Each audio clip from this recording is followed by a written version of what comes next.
Hello friends. आज हम पढ़ेंगे राम शरण शर्मा द्वारा लिखी गई पुस्तक भारत का प्राचीन इतिहास। अध्याय 1 है प्राचीन भारत की इतिहास का महत्व। प्राचीन भारतीय इतिहास का अध्ययन कई कारणों से महत्वपूर्ण है। इससे हमें जानकारी मिलती है कि भारत में प्राचीनतम संस्कृतियों का विकास लोगों ने कब और कहाँ किस प्रकार किया, कैसे उन्होंने कृषि की शुरुआत की और संग्रह करने की प्रवृत्ति को विकसित कर किसी प्रकार जीवन यापन को सुरक्षित और व्यवस्थित किया। इससे हमें इस बात की जानकारी मिलती है कि किसी तरह प्राचीन समय में भारतीयों ने प्राकृतिक संसाधन का पता लगाया और उनके इस्तेमाल से जीवन यापन के साधनों का निर्माण किया। इससे हमें यह भी पता चलता है कि प्राचीन निवासियों ने भोजन, आश्रय और यातायात के साधनों का इंतजाम कैसे किया, खेती, बुनाई, कताई, धातु निर्माण आदि क्रियाओं की शुरुआत कैसे की, वनों को काटकर गांव, शहर और अनंतः साम्राज्यों की स्थापना किस प्रकार की। लोगों को दरअसल तब तक सभ्य नहीं माना जाता जब तक वे लेखन का कौशल न जान लें। आज भारत में लेखन की जितनी भी शैलियाँ चलन में हैं, सब प्राचीन लिपियों से ही विकसित हुई है। वर्तमान समय में प्रचलित भाषाओं के लिए भी ये सत्य है। आज हम जिस भाषा का उपयोग करते हैं उसका मूल संबंध प्राचीन काल से ही है और वह कई सदियों में विकसित हुई है। विविधता में एकता। विभिन्न रेस प्रजातियों और जनजातीय समूहों के पारस्परिक जुड़ाव के गाथा के कारण प्राचीन भारत इतिहास काफ़ी रोचक रहा है। आर्यों के पूर्ववर्ती ग्रीक, इंडो आर्यन, सीथियन, हूण, तुर्क आदि ने भारत को अपना घर बनाया। हर जनजातीय समूहों ने भारतीय सामाजिक व्यवस्था, कला एवं शिल्प, भाषा एवं साहित्य आदि के विकास में अपना योगदान दिया। ये सारे लोग और इनकी संस्कृतियों के लक्षण इस तरह गुथे गए हैं कि आज भी इनकी मौलिकता की पहचान स्पष्ट रूप में की जा सकती है। उत्तर से दक्षिण, पूरब से पश्चिम तक सांस्कृतिक तत्वों का सम्मिलन प्राचीन भारतीय संस्कृति के एक खास विशेषता है। आर्यों को उत्तर में वैदिक एवं पौराणिक संस्कृति तथा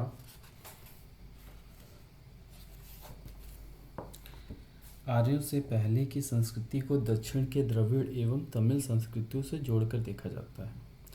हालांकि ईसा पूर्व 1500 से 500 के वैदिक ग्रंथों में मुंडा, द्रविड़ और कई संस्कृतर शब्द भी पाए जाते हैं। ये शब्द प्रायद्वीपीय एवं गैर वैदिक भारती में संबंधित विचार, संस्था, उत्पाद और अस्तित्व की ओर इशारा करते हैं।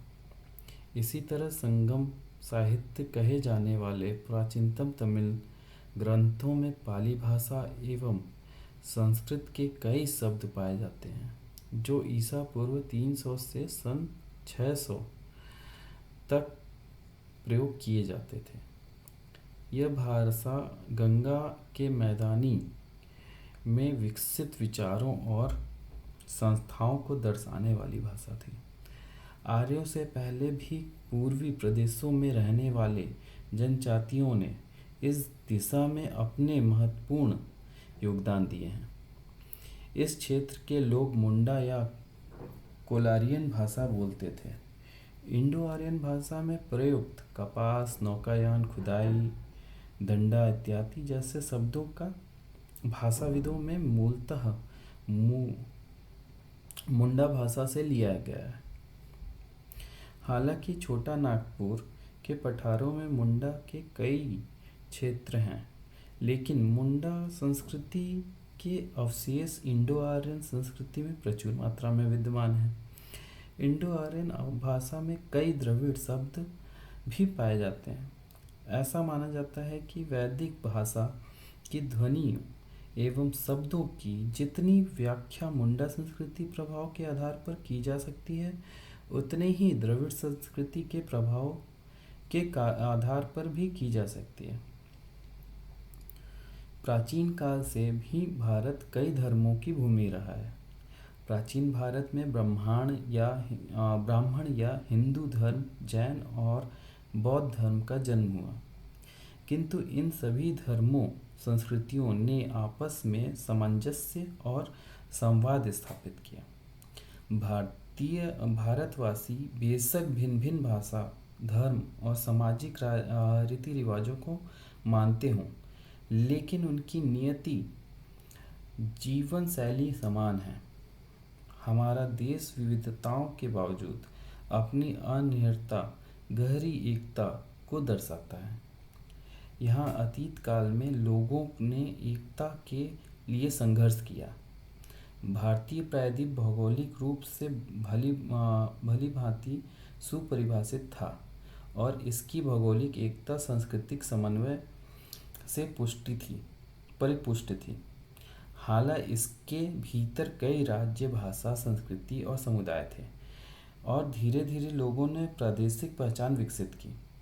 जनपद कहे जाने वाले राज्य या क्षेत्रीय इकाई का नामकरण विभिन्न जनजातियों के आधार पर होता था। हालांकि पूरे देश का नाम शक्तिशाली सांस्कृतिक समुदाय आर्यों के कारण आर्यवत पड़ा। आर्यवत का अभिप्राय उत्तरी और केंद्रीय भारत से था, जिसका फैलाव पूर्वी से पश्चिमी समुद्र तट पर तक था। भारत का दूसरा नाम भारतवर्ष, भारत भूमि भी था। ऋग्वेद और महाभारत में भारत की व्याख्या जनजाति या परिवार के रूप में मिलती है, लेकिन महाभारत और उत्तरवर्ती गुप्त काल के संस्कृत ग्रंथों में भारतवर्ष की चर्चा, दरअसल यह नाम पृथ्वी के 9वें हिस्से के लिए प्रयुक्त होता था और गुप्त काल के बाद इससे भारत के लिए इस्तेमाल किया गया। भारतीय या भारतवर्ष जैसे प्रबुद्ध गुप्त काल के बाद के ग्रंथों में इस्तेमाल हुए हैं। हिंदू शब्द की उत्पत्ति के लिए ईरानी शिलालेख महत्वपूर्ण है। हिंदू शब्द का उल्लेख ईसा पूर्व 5वीं-6वीं शताब्दी के शिलालेखों में मिलता है। यह संस्कृत के सिंधु शब्द से लिया गया है। ईरानी भाषा में स ध्वनि बदलकर ह हो जाती है। ईरानी शिलालेख में हिंदू की चर्चा इंदस पर स्थित एक जिले के रूप में है। इसलिए पुराने समय में हिंदू का तात्पर्य एक प्रादेशिक इकाई से था। इसका संबंध न तो धर्म से था और न ही समुदाय से था। हमारे प्राचीन कवि, दार्शनिक और लेखक देश को एक अखंड इकाई के रूप में देखते थे। वे इस भूखंड को हिमालय से लेकर समुद्र तक एक छत्र फैले हुए विस्तृत साम्राज्य के रूप में बताते हैं। जिन राज्यों ने हिमालय के केप कोमरीन तक और पूर्व में ब्रह्मपुत्र घाटी से लेकर पश्चिम में सिंधु से आगे तक अधिकतर क्षेत्र बढ़ाने की कोशिश की, उनकी सर्वत्र प्रशंसा की गई। उन्हें चक्रवर्ती कहा जाता है। प्राचीन काल में ऐसी राजनीतिक एकता कम से कम 2 बार स्थापित हुई है। ईसा पूर्व 3री शताब्दी में अशोक ने तुरंत दक्षिण को छोड़कर पूरे भारत में अपने साम्राज्य का विस्तार किया। अशोक के शिलालेख भारत पाकिस्तान अधिकतम हिस्सों को लेकर अफगानिस्तान तक अलग अलग मिलते हैं। फिर चौथी सदी में समुद्रगुप्त ने गंगा से लेकर तमिल भूमि तक की विजय यात्रा की। 7वीं शताब्दी में चालुक्य राजा पुलकेशिन ने हर्षवर्धन को हरा दिया, जो पूरे उत्तर भारत के राजा थे। कमजोर राजनीति एकता के बावजूद पूरे भारत का विभिन्न राजनीतिक ढांचा को कमोवेश एकता के सूत्र में बंधा हुआ था। विजेताओं और सांस्कृतिक दिग्दर्शकों की नज़र में भारत की भौगोलिक सीमा को एक समग्र इकाई के रूप में देखा गया। विदेशियों ने भी भारत की एकता को पहचाना। वे पहली बार सिंधु या इंदस नदी के किनारे रहने वाले लोगों के संपर्क में आए। उन्होंने पूरे देश का नाम इसी नदी के नाम पर रख दिया। हिंद या हिंदू शब्द संस्कृत के सिंधु से लिया गया है। इसी आधार पर इस देश का नाम इंडियन पड़ा, जो ग्रीक शब्द के काफ़ी करीब है। फारसी और अरबी भाषाओं में इंडियन को हिंद कहा गया है। उत्तर कुषाण काल में ईरानी शासकों ने सिंध क्षेत्र पर जीत हासिल की और इसका नाम हिंदुस्तान रख दिया। अध्ययन के दौरान भारत में भाषिक और सांस्कृतिक एकता स्थापित करने की लगातार कोशिश दिखती है। ईसा पूर्व 3री शताब्दी में प्राकृत भाषा ने भारत के बड़े हिस्सों में बोलचाल की भाषा का नाम दिया। अशोक के शिलालेख मुख्यतः ब्राह्मी लिपि में प्राकृत भाषा में लिखे गए हैं। बाद में यही स्थान संस्कृत को मिला और संस्कृत ने भारत के सुदूर हिस्सों में राजभाषा का काम किया। 4वीं शताब्दी में गुप्त काल के समय यह प्रक्रिया विशिष्ट रूप से विद्यमान थी। हालांकि गुप्त काल के समय भारत में कई छोटे छोटे राज्यों का उद्भव हुआ और राजशाही दस्तावेज संस्कृति में लिखे गए। दूसरा मुख्य तथ्य यह है कि रामायण और महाभारत जैसे प्राचीन महाकाव्य तमिल की धरती पर भी उतने ही उत्साह और भक्ति से पढ़े गए जितने बनारस और तक्षशिला के विद्वानों के बीच। मूलतः संस्कृत में रचित इन महाकाव्यों के विभिन्न भाषाओं में कई संस्करण तैयार किए गए। हालांकि भारतीय सांस्कृतिक मूल्यों और विचारों के अभिव्यक्ति चाहे जिस भी रूप में हो, लेकिन उसका सत्व समूचे भारत में लगभग एक जैसा रहा। भारत में एक विशेष प्रकार की सामाजिक व्यवस्था के कारण भारतीय इतिहास पर ध्यान देना आवश्यक है। उत्तर भारत में विकसित हुई वर्ण जाति व्यवस्था पूरे देश में फैल गई। इसने ईसाई एवं मुसलमान को भी प्रभावित किया। यहाँ तक कि ईसाई और मुसलमान ने भी हिंदुत्व की जाति व्यवस्था को अपनाना शुरू कर दिया। वर्तमान के लिए अतीत की प्रासंगिकता। वर्तमान की समस्याओं के मद्देनज़र भारत के अतीत के अध्ययन का महत्व और बढ़ जाता है।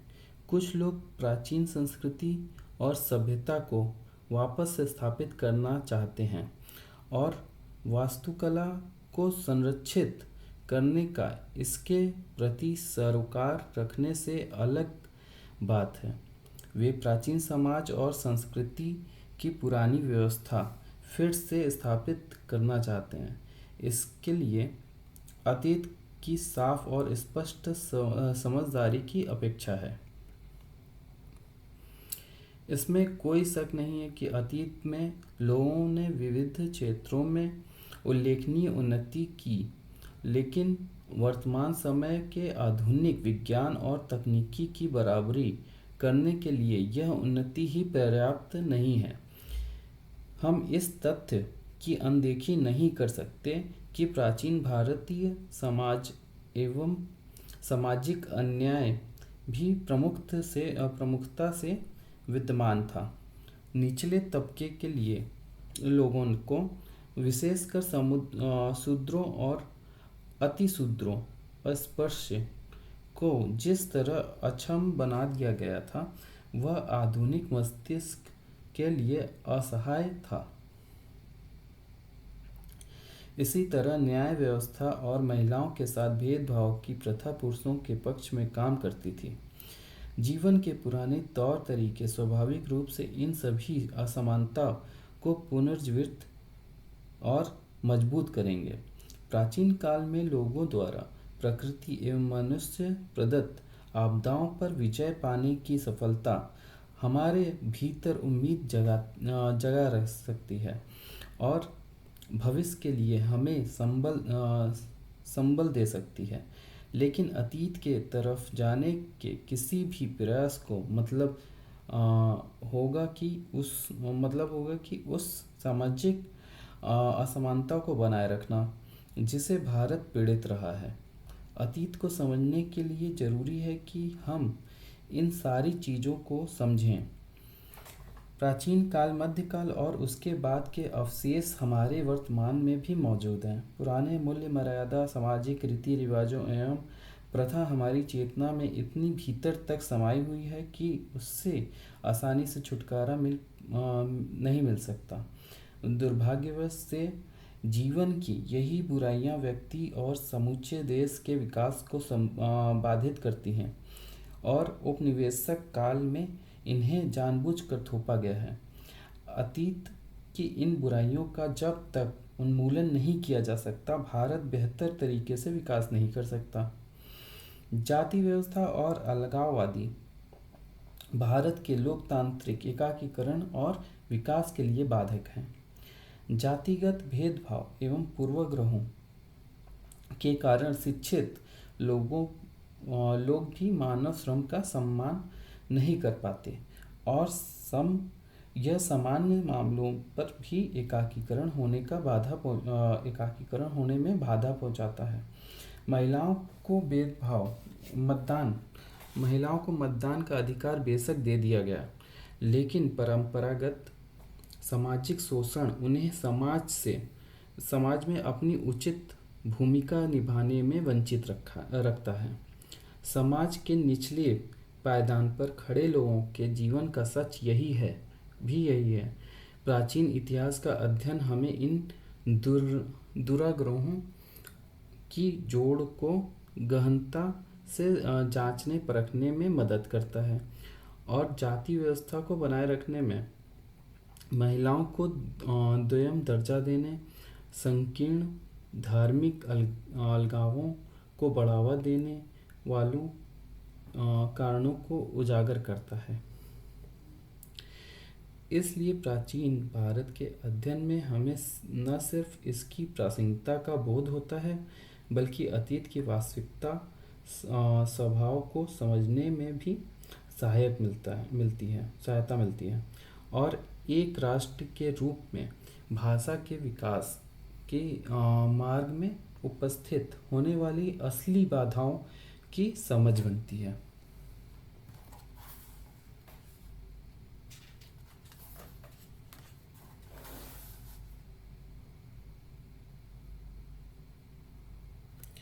अब आइए इसके कालक्रम पे हम लोग प्रकाश डालते हैं। ईसा पूर्व 1500 से 500 में वैदिक पाठ में उपलब्ध द्रविड़ एवं संस्कृतर पद। ईसा पूर्व 300 से सन 600 संगम साहित्य। ईसा पूर्व तीसरी सदी सामान्य भाषा के रूप में प्राकृत और चौथी शताब्दी एवं आगे राजभाषा के रूप में संस्कृत। ये इनके कालक्रम है। यही हम लोग का अध्याय 1 समाप्त होता है।